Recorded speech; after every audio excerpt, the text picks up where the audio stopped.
Professor the Honorable Robert Ducey, Minister of Foreign Affairs, Cooperation and African Integration of the Republic of Togo, Honorable Ministers, Your Excellency Secretary General Gomes, Your Excellency Dr. Mukisha Kitui, Secretary General of UNCTAD, Mrs. Bridget Radebe, Executive Chairperson of Macau Mining, South Africa, Excellencies, Ambassadors, distinguished ladies and gentlemen, brothers and sisters, good morning, bonjour. I bring you warm greetings from the Most Honorable Andrew Holness, Prime Minister, the government, and people of Jamaica. I'm indeed delighted to be here and consider it an honor to be presiding over the affairs of our 107th Council session. Please allow me to state how proud we are to have you amongst us today, Professor Ducey. Your presence here with us, in spite of your very full agenda, attests to the high priority your esteemed self, the Togolese Republic, and the West Africa region as a whole accords to the ACP Group. Je vous remercie d'être ici avec nous, Monsieur le Ministre. In the same vein, please allow me, Foreign Minister, to express our sincere appreciation through you to His Excellency President Gnassingbé, the government, and the people of the Togolese Republic for kindly offering to host this 107th session of the ACP Council of Ministers in the beautiful and historic city of Lomé.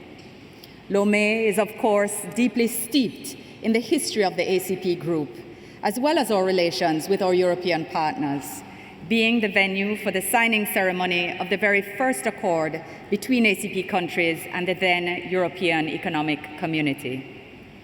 Honorable Ministers, Excellencies, our 107th Council session comes at a time when many of our member states are facing serious challenges, be they natural or man-made.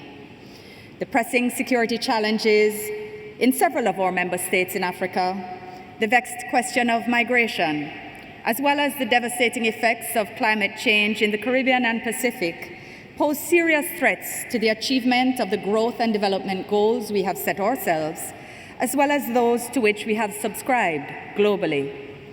Elsewhere, significant fluctuations in the world market price of oil and other commodities exported by ACP countries have resulted in revenue shortfalls and budget deficits that threaten the stated development objectives of our member states in the short and medium term.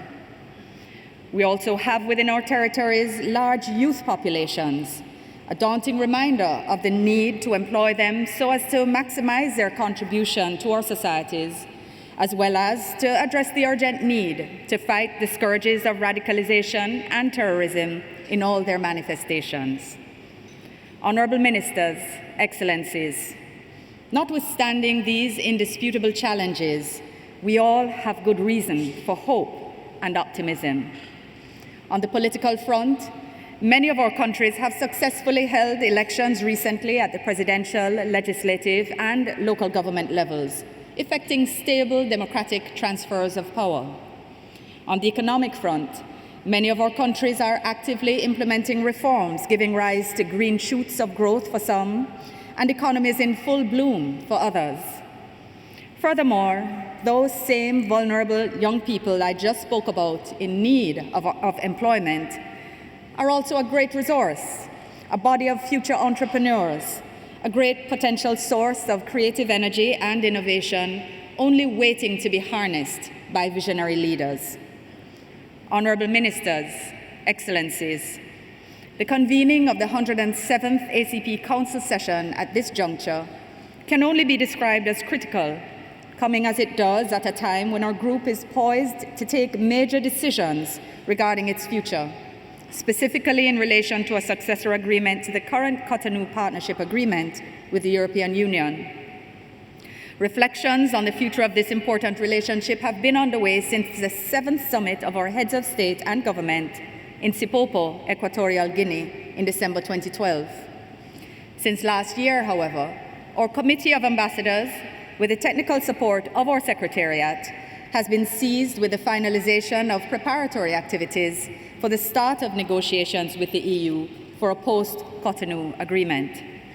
due to formally commence by this August at the latest. Indeed, our Council of Ministers, just this last Sunday, had a first-hand examination of the work undertaken by our Committee of Ambassadors in preparing a draft negotiating mandate for post-Cotonou. We salute their efforts, the high quality of which permitted an endorsement by special session on Sunday for approval today. In addition, at our 105th Council session in May last year, we instructed our ambassadors to undertake a review of our Constitutive Act, the Georgetown Agreement, in order to bring it in line with 21st century realities and to make it fit for purpose to better serve the evolving aspirations and priorities of our member states.